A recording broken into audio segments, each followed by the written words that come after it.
할렐루야. 함께 말씀 보겠습니다. 시편 63편 한 목소리로 읽겠습니다. 하나님이시여, 하나님이여, 주는 나의 하나님이라.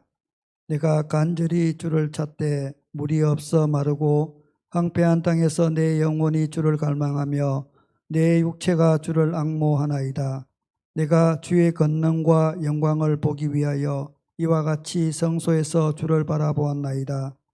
주의 인자하심이 생명보다 나으므로 내 입술이 주를 찬양할 것이라. 이러므로 나의 평생에 주를 송축하며 주의 이름으로 말미암아 나의 손을 들리이다. 골수와 기름진 것을 먹음과 같이 나의 영혼이 만족할 것이라. 나의 입이 기쁜 입술로 주를 찬송하되 내가 나의 침상에서 주를 기억하며 새벽에 주의 말씀을 작은 소리로 읊조릴 때에 하오리니 주는 나의 도움이 되셨음이라. 내가 주의 날개 그늘에서 즐겁게 부르리이다. 나의 영혼이 주를 가까이 따르니 주의 오른손이 나를 붙드시거니와 나의 영혼을 찾아 멸하려 오는 그들은 땅 깊은 곳에 들어가며 칼의 세력에 넘겨져 성냥이의 먹이가 되리이다. 왕은 하나님을 즐거워하리니 주께 맹세한 자마다 자랑할 것이나 거짓말하는 자의 입은 막히리로다. 아멘. 시편 63편은 유다 광야에서 다윗이 있을 때에 쓴 시입니다. 시편 1편에서 63편 1절에서 4절까지는 하나님이 주는 나의 하나님이시라. 내가 간절히 주를 찾되 물이 없어 마르고 황폐한 땅에서 내 영혼이 주를 갈망하여 내 육체가 주를 앙모하나이다. 이렇게 말씀하고 있습니다. 세번역 성경에는 이렇게 1절에서 4절까지를 이렇게 말씀하고 있습니다. 하나님, 주님은 나의 하나님입니다. 내가 주님을 애타게 찾습니다. 물기 없는 땅, 메마르고 황폐한 땅에서 내 영혼이 주님을 찾아 목이 마르고 이 몸도 주님을 애타게 그리워합니다. 내가 성소에서 주님을 뵙고 주님의 권능과 주님의 영광을 봅니다. 주님의 한결같은 사랑이 생명보다 더 소중하기에 내 입술로 주님께 영광을 돌립니다. 이 생명 다하도록 주님을 찬양하렵니다. 내가 손을 들어서 주님의 이름을 찬양하렵니다. 아멘. 우리가 하나님에 대해 목말라하고 배고파하면 하나님의 관계와 하나님과 더 깊은 관계를 할 수 있게 됩니다. 내가 더 목말라하고 배고파하면 그것으로 인해서 하나님께서 우리를 통해서 하나님께서 이루시고자 하는 것들을 이루어 가십니다. 우리가 왜 목이 말라야 할까? 왜 갈급해야 할까? 하나님은 이것을 통해서 하나님과의 관계를 친밀하게 하시고 그 친밀함을 통해서 하나님의 나라, 하나님이 하시는 일들을 이루어 가시는 것입니다. 우리의 사역이 영적인 배고픔 이외의 것에 만들어지고 세워진다면 그 사역은 힘이 없는 사역입니다. 우리는 사역이 아닌, 나의 사역이 아닌 오직 하나님 자신에 대해서 배고파해야 합니다.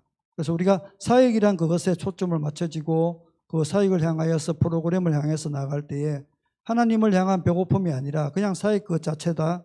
사역 또는 프로그램 그 자체다는 것은 바로 그 나의 것이 되고 하나님에 대한 그 배고픔이 없으면 우리의 사역이 온전해지지 않는다는 것입니다. 그래서 사단으로부터 우리가 하나님에 대해 배고파하지 못하도록 계속해서 공격합니다. 그래서 사단은 우리가 하나님을 향하여서 배고파하고 갈망하지 못하도록 우리를 계속 공격해 온다는 것입니다. 하나님을 향한 그 배고픔이 줄어들지 않도록 우리가 그렇게 깨어 말씀과 기도를 통해서 하나님과 함께 교제해야 한다는 것입니다. 시편 63편은 다윗의 시에서 유다 광야에 있을 때라고 기록되어져 있습니다. 다윗이 유다 광야에 있었다는 것은 다윗이 그만큼 어려운 시기를 보내고 있는 그런 시간이라는 것을 말씀해 주고 있죠. 다윗이 그 아들 압살롬, 다윗의 장자죠. 압살롬과 그를 따르는 수많은 군인 반역군들에 의해서 그 반란을 유다 광야로 피신했을 때라고 지금 말씀하고 있습니다. 광야로 가는 것도 매우 어려운 일이지만 광야가 어떤 곳이었을까요?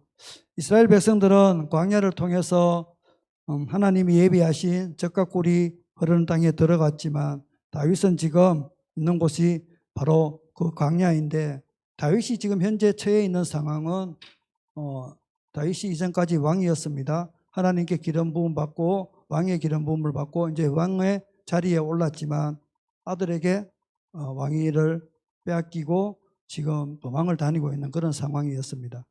그러면 이스라엘 백성들이 불순종해서 4년의 거리를 40년을 더 유리하다가 가나안 땅으로 들어갔지만, 그들은 어쨌거나 가나안 땅으로 들어갔지만 다윗은 지금 자기의 생명이 어쩌면은 이제 죽느냐 사는 자의 문제죠. 그래서 일반 사람이 아니라 왕이 그 왕의 자리를 빼앗기고 또 살아 있으면 안 되니까 그는 철저하게 죽여야 하기 때문에 끝까지 이 다윗을 쫓아다니고 있는 그것을 피해서 지금 광야에 와 있는 상황이죠. 그래서 어쩌면은 정말 완전히 이제는 절망의 단계, 우리가 역사를 통해서 보지만 왕의 자리에서 빼앗겼다가 다시 왕위를 차지하는 것은 그렇게 많지가 않습니다. 그래서 다윗의 입장에서 보면 지금 이 광야라는 곳은 정말 죽기보다 더 힘든 그런 지금 상황이라는 것이죠. 아들이 또 반역을 했고 또 다윗이 굉장히 사랑하던 그 아들이 반역을 했기 때문에 이 아들의 반역으로 인해서 광야로 피신한 것은 정말 어마어마한 그런 추락과도 같은 것입니다. 1절에서 보면 하나님이여 주는 나의 하나님이시라 내가 간절히 주를 찾되 물이 없어 마르고 황폐한 땅에서 내 영혼이 주를 갈망하며 내 육체가 주를 앙모하나이다 라고 기록되어져 있습니다. 1절에서 보는 것처럼 다윗의 지금 상태가 어떠한지를 지금 1절의 말씀이 설명을 해주고 있습니다. 그런데도 불구하고 다윗은 찬양을 하고 있다는 것이죠. 내 상황이 어떤 상황이냐, 가장 밑바닥, 가장 어려운 그 상황에 처해 있는데도 불구하고 다윗은 지금 하나님을 찬양하는 그 모습을 볼 수가 있습니다. 유다 광야는 정확히 어느 한 곳이 아니라 그 팔레스타인 지역 그 네게브에 있는 황폐한 지역으로 사해의 서쪽 해안 지역까지 넓은 그 지역을 포함하는데, 지금 압살롬의 그 반란을 피해서 도망할 때에 지은 것으로 당시 이 다윗은 예루살렘을 떠나 요단강을 건너서 요단 동편의 그 마하나임이라는 그곳으로 지금 도피하고 있는 상황입니다. 사무엘하 15장 13절에서 18절 말씀, 또 17장 27절의 말씀에 보면 지금 다윗이 어떻게 지금 도망을 피해 있는가를 볼 수가 있습니다. 다윗은 아들 압살롬의 반란을 피해서 광야에 있으나 극히 괴로운 그런 상황이었습니다. 다윗의 육신은 지쳐 있고 마음도 상태도 광야와 같이 메말라 있다고 1절에서 말씀하고 있습니다. 그런 다윗이 광야에 있을 때와 같이 그 고통스러운 날에 하나님이여 주는 나의 하나님이시라고 고백을 하고 주님을 찾고 있습니다. 우리가 지금 목마른 자들이여라고 이 말씀을 주제로 이제 말씀의 은혜를 말씀을 듣고 있습니다. 그런 관점에서 다시 한번 보면 다윗은 어떤 심정으로 그 목마름을 하나님 앞에 나타내었을까? 또 다윗이 그 목마름으로 하나님을 찾고 하나님을 찬양했을 때에 하나님은 어떻게 다윗에게 응답하셨는가? 그 부분들을 좀 보았으면 좋겠습니다. 그러면 다윗은 무엇을 바라보고 하나님을 찬양했을까? 지금 2절에 보면 내가 주의 권능과 영광을 보기 위하여라고 말씀하고 있습니다. 다윗이 무엇을 보며 하나님을 찬양했는가 하면 주님의 권능과 영광을 보기 위해서 지금 그 성소에서 하나님을 찬양하는 그 모습들을 보고 있습니다. 개인적인 감정이나 감정의 위안이나 또한 그런 만족 때문이 아니라 오직 하나님의 그 권능과 하나님의 영광을 친히 보고 싶기 때문에 주님을 바라본다고 말씀하고 있습니다. 권능과 존귀는 그 당시에 압살롬으로부터 쫓기고 목숨이 경각에 달려 비참한 그런 운명에 처한 다윗에게 있어서 가장 확인하고 싶은 하나님의 그런 속성이라는 것입니다. 하나님의 권능과 존귀가 이 다윗에게는 지금 이 순간에 가장 필요한 하나님의 능력이었다는 것이죠. 가장 필요한 것이 하나님의 권능과 존귀라는 것이죠. 보통 사람들이었으면 어떻게 표현을 했을까? 하나님 앞에, 하나님, 지금 하나님이 하나님이시잖아요. 왜 내가 이런 지경에 처해 있게 되었습니까? 하나님이시잖아요. 한번 해봐 주세요. 나를 좀 한번 살려봐 주세요. 하나님이시잖아요. 하나님 못하는 게 없으시잖아요. 보통 사람의 그런 어떤 고백이었을 수도 있습니다. 하나님이 능력이 있다면서요. 그런데 왜 나한테 아무것도 안 해주세요? 아무런 능력도 안 보여주세요. 하나님 이러고 막 이제 어쩌면 하나님 앞에 따졌을 거예요. 그런데 다윗은 그렇게 하지 않았다는 것이죠. 하나님의 영광과 권능을 보기 위하여 내가 성소에서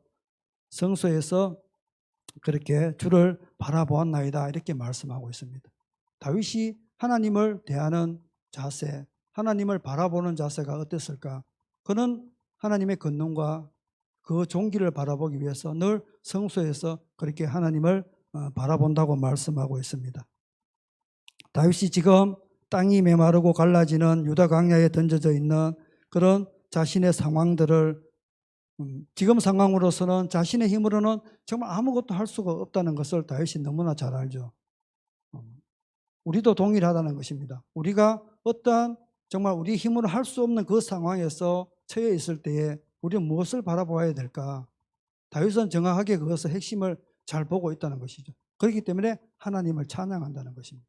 우리가 힘들고 어렵고 낙담되고 실망하여서 넘어질 때에 우리는 무엇을 해야 될까? 하나님한테 악다구리를 치는 것이 아니라 하나님을 찬양하는 것이죠. 하나님의 영광과 존귀를 보기를 원하는 것이죠.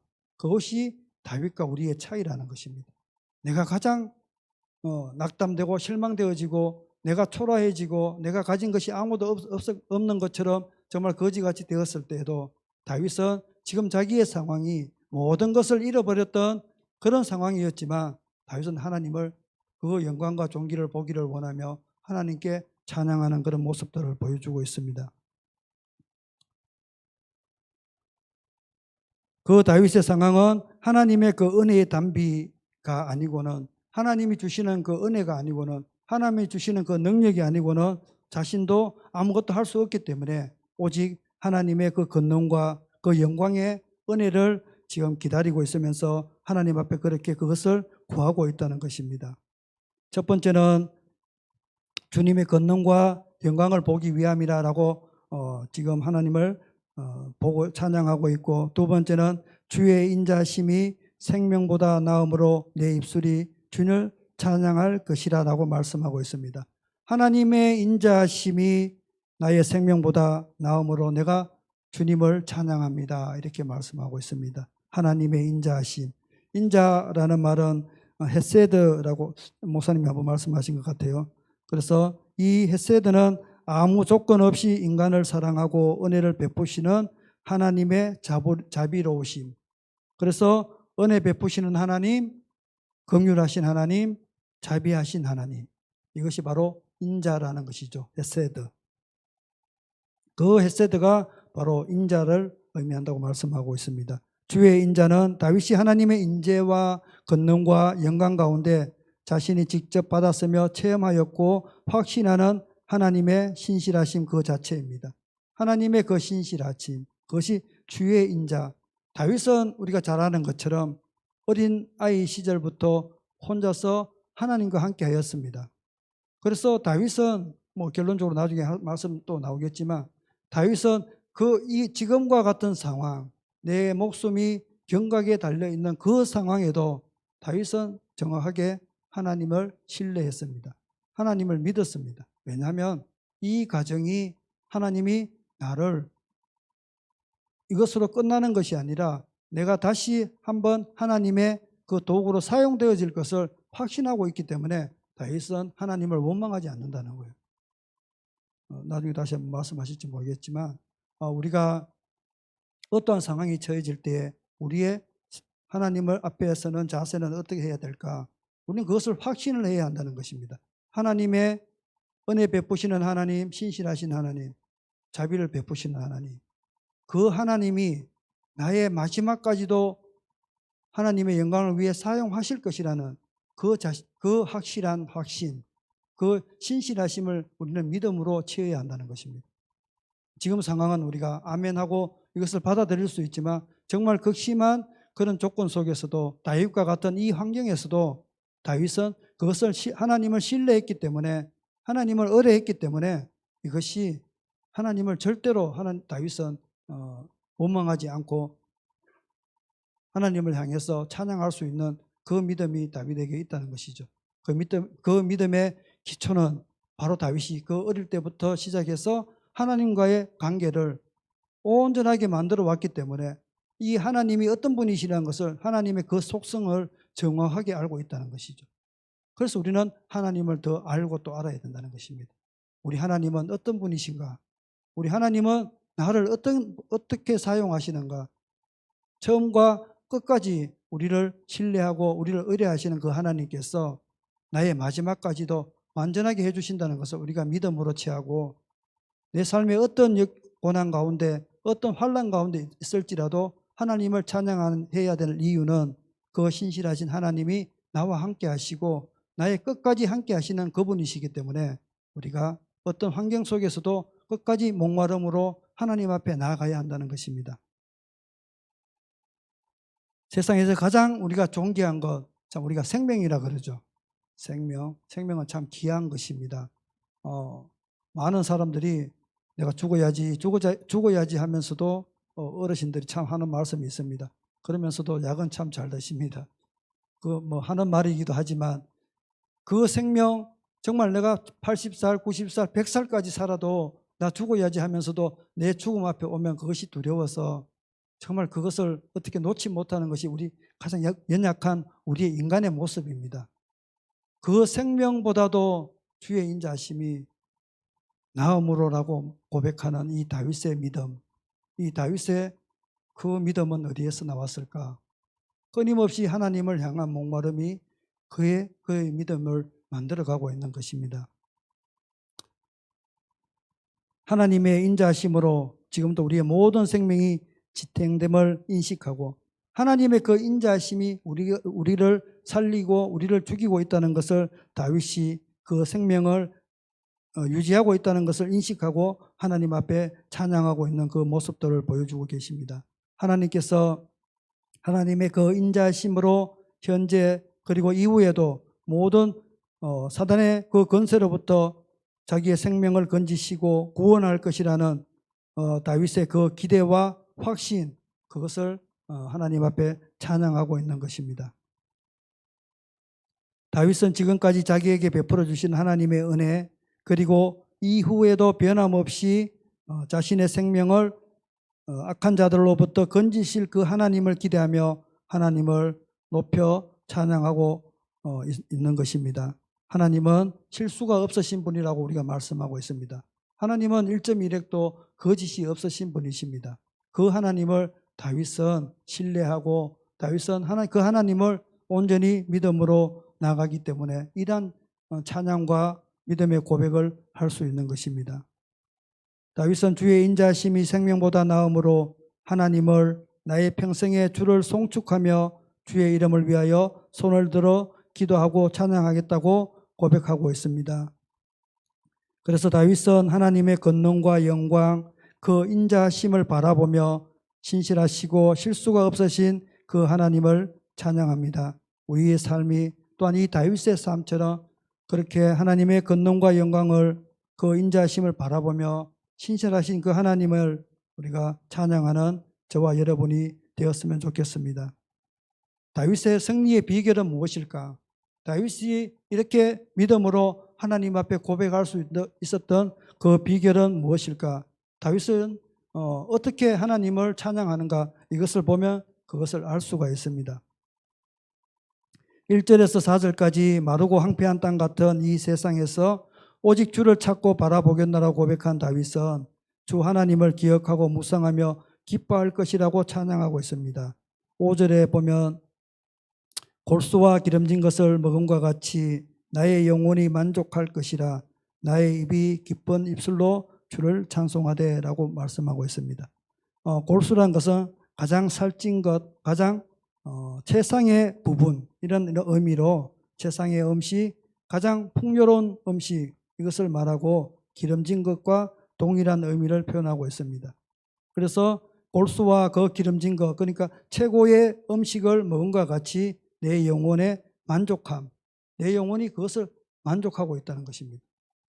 그것을 지금 다윗은 찬양하고 있는 것입니다. 다윗이 지금 자신의 최상의 은혜를 넘치도록 누리고 있으므로 자신의 영혼이 만족을 누리고 있음을 고백하고 있습니다. 만족이란 표현은 어쩌면 너무 어울리지 않으며 오히려 수치와 절망, 주체할 수 없는 그런 분노와 허탈감으로 인해 극도의 어떤 자괴감으로 빠져드는 것이 정상적인 그런 반응일지 모르지만 다윗은 자신이 어떤 처지에 있든지 한결같은 은혜 베푸신 신실하신 하나님을 바라보는 영적 분별력이 있었다는 것입니다. 다윗에게는 이러한 것이 있었기 때문에 다윗이 지금 이런 찬양을 고백하고 있고 다윗이 끝까지 승리할 수 있는 그런 비결이었다는 것입니다.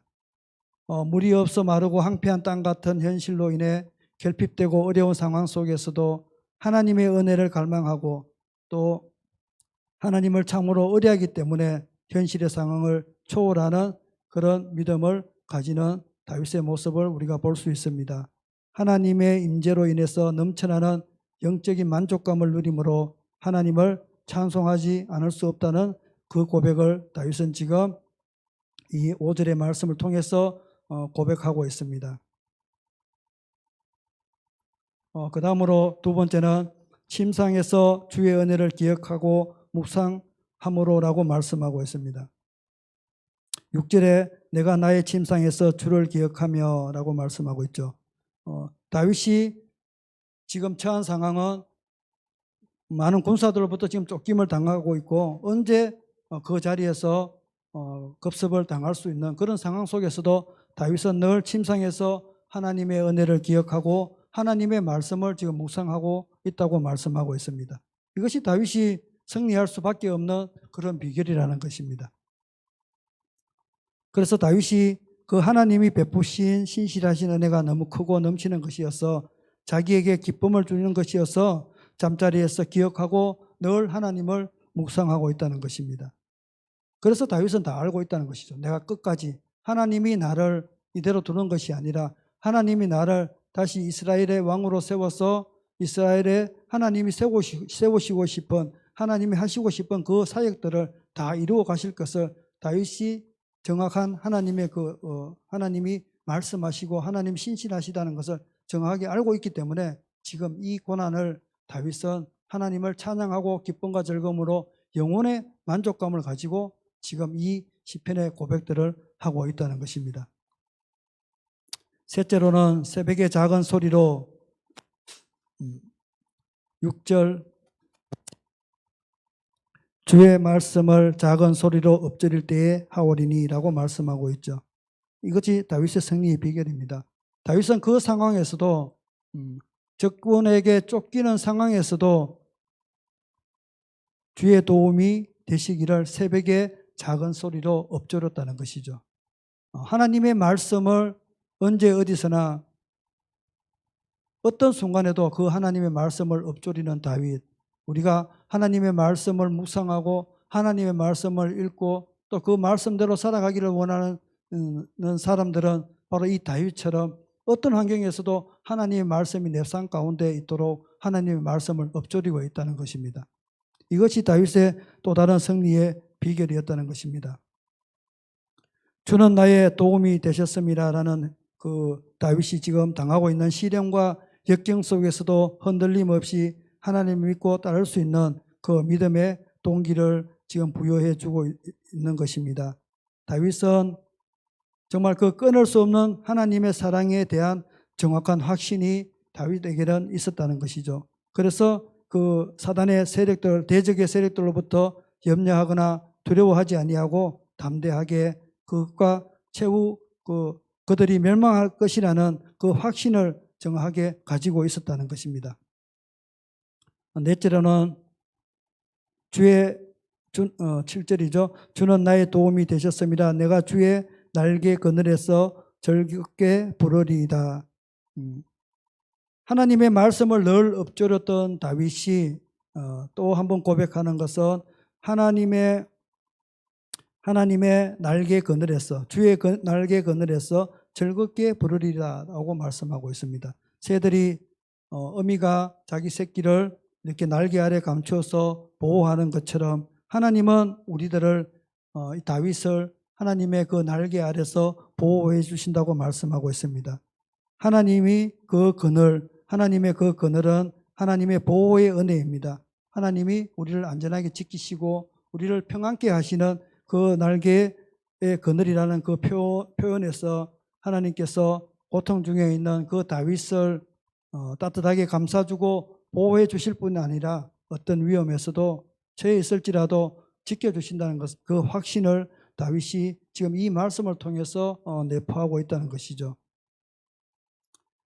다윗은 이 찬양을 통해서 또한 기도 내용을 통해서 당면한 문제 해결을 위한 강구가 아니라 그동안 주님께서 인도해 주신 그 은혜를 기억하고 감사하며 구원해 주실 것을 믿음으로 기도하고 있다는 것입니다. 우리가 어떤 어려움과 환경 가운데 우리 가운데 닥쳐올 때에 우리는 그러한 현재의 환경, 고난, 역경을 이것을 우리가 피하기를 위해서 하나님 앞에 기도하는 것이 아니라 하나님 이것을 내가 옮겨 주십시오. 이것을 해결해 주십시오. 이 기도를 하는 것이 아니라 하나님을 찬양하는 기도를 하는 것입니다. 하나님에 대한 확신과 믿음, 하나님을 신뢰하는 기도, 하나님 앞에 그 목마름으로 나아가는 기도, 이것이 이 문제를 해결하는 키 포인트라는 것입니다. 그래서 우리가 문제에 초점을 맞추는 것이 아니라 초점은 하나님께 맞춰야 된다는 것입니다. 우리 가정의 경제적인 문제, 삶의 문제, 또한 다른 수많은 우리의 문제들을 그 문제 하나하나에 초점을 맞추는 것이 아니라 이 문제 가운데에 있는 이것을 해결해 주시는 그 하나님 앞에 초점을 맞추고 그분께 그분의 영광을 돌리고 그분을 찬양하고 그분을 노래하고 그분 앞에 그분을 신뢰할 때에 하나님은 이러한 모든 것들을 그대로 해결해 주시는 그런 분이심을 확신히 믿고 우리가 나가야 된다는 것이죠. 그 다윗은 생명 구하기를 하나님 앞에 구하지 않았습니다. 솔로몬이 하나님께 내가 내게 무엇을 줄고 구하라 할 때에 장수도 구하지 않고 목숨 구하는 것도 구하지 않고 부도 구하지 않고 원수멸하는 것도 구하지 않고 하나님께 그렇게 지혜를 구했던 것처럼 다윗도 동일하게 그렇게 구했다는 것이죠. 내 문제를 해결할 것을 구하지 않았다는 것이죠. 다윗이 한 번도 하나님 내가 저 아들에게 빼앗겼던 왕의 자리를 저에게 다시 세워주시면 내가 하나님의 나라 이 모든 백성들을 하나님 나라로 이끌어 드리겠습니다. 주변에 있는 모든 나라들을 하나님의 자녀로 만들겠습니다. 이렇게 기도하는 것 한 번도 없잖아요. 다윗은 그렇게 기도하지 않았습니다. 그죠? 그것도 우리의 기도의 초점, 우리가 무엇을 바라야 될까? 우리가 바라보아야 될 것은 하나님을 향한 목마름으로 그분께 나아가는 것이죠. 그 목마름만큼 더 채워주시고 또 채워주시는 그 하나님을 우리가 신뢰해야 될 줄로 믿습니다. 이렇게 하나님을 찬양하니까 하나님이 우리에게 또 응답해 주십니다. 8절에 보면 나의 영혼이 주를 가까이 따르니 주의 오른손이 나를 붙드시거니와 이렇게라고 말씀하고 있습니다. 다윗의 영혼이 주를 가까이 따르니 우리의 영혼이 다윗은 그 척박한 환경 속에서도 내가 그 메마르고 척박한 환경 속에서도 내 영혼이 만족한다고 주님께 고백을 하고 있죠. 새끼가 어미의 날개 그늘 아래 피하여 또 보호받을 수 있으려면 필연적으로 새끼는 어미 곁을 떠나지 말고 항상 그 어미를 따라다녀야 하는 것처럼 다윗은 주를 가까이 따른다고 말씀하고 있습니다. 여기서 따르니라고 해당하는 이 따베카라는 말의 원형은 따바크인데 찰싹 달라붙다, 매달리다, 확고히 머물다, 굳게 결합하다, 바싹 뒤따르다 이렇게 표현이 되고 있어요. 우리말로 최고 와닿는 말은 찰싹 달라붙다입니다. 찰싹 달라붙어 있는데 하나님 곁에 찰싹 달라붙어 있어야 된다는 것입니다. 우리 아이들은 부모님 곁에 찰싹 달라붙어 있고 성도들은 목사님 곁에 찰싹 달라붙어 있어서 그 그늘 아래 하나님의 그늘 아래서 주시는 그 영의 양식들을 먹어야 될 줄로 믿습니다. 그렇게 하나님과의 친밀한 관계, 찰싹 달라붙어 있는 것은 최고로의 친밀한 관계죠. 이렇게 이렇게 떨어져 있는 것이 아니라, 거리를 두고 있는 것이 아니라 쫙 달라붙고 이렇게 살과 살이 맞대도록 달라붙어 있는 것. 이것은 바로 하나님과의 친밀한 관계를 말씀하시는 것이죠. 그 친밀함을 우리가 유지를 해야 한다는 것입니다. 주의 오른손이 나를 붙드시거니와, 다윗은 자신의 절대적인 신뢰와 순종에 대한 하나님의 신실한 반응을 이렇게 말씀하고 있습니다. 하나님의 오른손이 나를 붙들고 계신다는 것입니다. 사람의 행위나 어떤 업적이나 이런 것이 아니라 전적으로 신뢰하는 자에게 보이는 하나님의 신실하심. 우리가 오른손은 오른팔 말씀을 많이 하잖아요, 그죠? 예수님의 제자들도, 요한도 그렇게 마지막 날에 내가 주님 좌편에, 하나는 좌편에 하나는 우편에 앉게 해주십시오 라고 그 어머니가, 요한의 어머니가 그렇게 예수님 앞에 청구했던 것처럼, 하나님은 하나님의 그 오른손으로 우리를 붙잡아 주신다는 것이, 오른손은 권능을 표시하죠, 그죠? 이 권능의 손으로 우리를 붙들어 주신다고 말씀하고 있습니다. 하나님께서 우리 성도들을, 우리 한 사람 한 사람들을 완벽하게 보호하고 그에게 필요한 모든 것을 충족하게 공급해 준다는 것입니다. 그래서 붙잡아 주신다는 얘기는, 붙들어 주신다는 얘기는 그렇게 다 공급해 주는 것까지도 의미한다는 것입니다. 붙드시거니와에 해당하는 타메카의 원형 타마크는 기본적으로 떠받치다, 지탱하다 라는 의미를 지니며 단단히 지키다, 돕다, 유지하다 이런 단어의 의미라고 합니다. 그래서 붙드신다는 말은 근본적으로 우리를 단단히 지켜주신다, 도와주신다, 또 유지한다, 이 말의 의미라는 것입니다. 둘째로 9절과 10절에 보면, 나의 영혼을 찾아 멸하려 하는 그들은 땅 깊은 곳에 들어가며 칼의 세력에 넘겨져 성냥의 먹이가 되리라 라고 말씀하고 있습니다. 땅 깊은 곳에 들어간다는 것은 무슨 뜻일까? 깊은 곳은 가장 낮은 곳 또는 구덩이 이런 것을 의미하고, 땅이란 것은 바로 음부로 우리가 이해하면 되겠습니다. 그래서 다윗이 말한 이 시편의 이 말씀은 땅 깊은 곳, 즉 음부로 들어가게 될 것이라는 표현을 통해서 이들이 결국 멸망을 당하게 될 것이라고 말씀하고 있습니다. 우리가 이렇게 하나님을 찬양할 때, 다윗이 그렇게 하나님을 찬양할 때 하나님이 주의 오른손으로 우리를 붙잡아 주시고, 또 우리를 그렇게 하는 사단 마귀의 세력들로부터 그들을 땅 깊은 곳에 들어가게 하고 칼의 세력에 넘겨져서 성냥이의 먹이가 되게 하신다고 말씀하고 있습니다.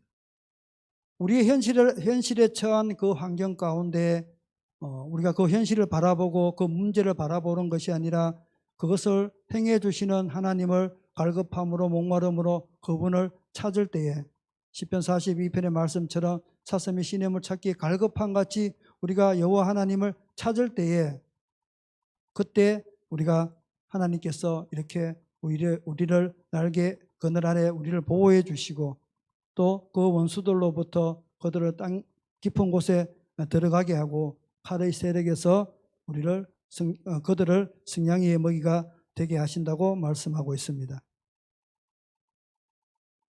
세 번째로는 마지막 11절, 왕은 하나님을 즐거워하려니 주께 맹세한 자마다 자랑할 것이나 거짓말하는 자의 입은 막히리로다 라고 말씀하고 있습니다. 하나님 안에서 즐거움을 회복하게 됩니다. 하나님 안에 있기 때문에 우리는 늘 기쁨과 즐거움으로 살아갈 수가 있습니다. 내 안에 기쁨이 없다면은 우리는 바로 하나님 안에, 또 주 안에 있지 않는 것이라 생각하고, 우리가 그 하나님 안으로 들어갈 수 있도록 우리가 믿음으로 나가야 될 줄로 믿습니다. 63편에 대해서 말씀을 마무리하면, 다윗이 그의 아들 압살롬의 반역을 피하여서 유다 광야에서 그렇게 유리하던 중에 지은 그런 시편의 시입니다. 그럼에도 불구하고 대적들의 잘못에 대한 고발이나 그런 멸망에 대한 기원은 거의 없습니다. 인간적으로 참아내기 어려운 그런 배신이나, 또 우리가 언제 죽을지 모르는 그런 위기 가운데 처해 있었지만 이런 암담한 상황 가운데 그 자체의 마음을 빼앗기지 않고 오히려 신실하신 하나님의 은혜를 기다리면서 그분으로 인한 영혼의 희락과 구원의 확신을 이 시편을 통해서 말씀하고 있습니다. 메마른 강야와 같은 그런 심령으로 주를 갈망하고 앙모하는 다윗의 모습과 또 이러한 극한 상황 가운데서도 하나님의 인자하심이 생명보다 나음으로 자신의 입술로 주님을 찬양한다는 다윗의 이 고백을 통해서 환경을 초월하는 성숙한 믿음 또 완전한 신앙이 무엇인지를 이 시편 63편은 우리에게 말씀해 주고 있습니다.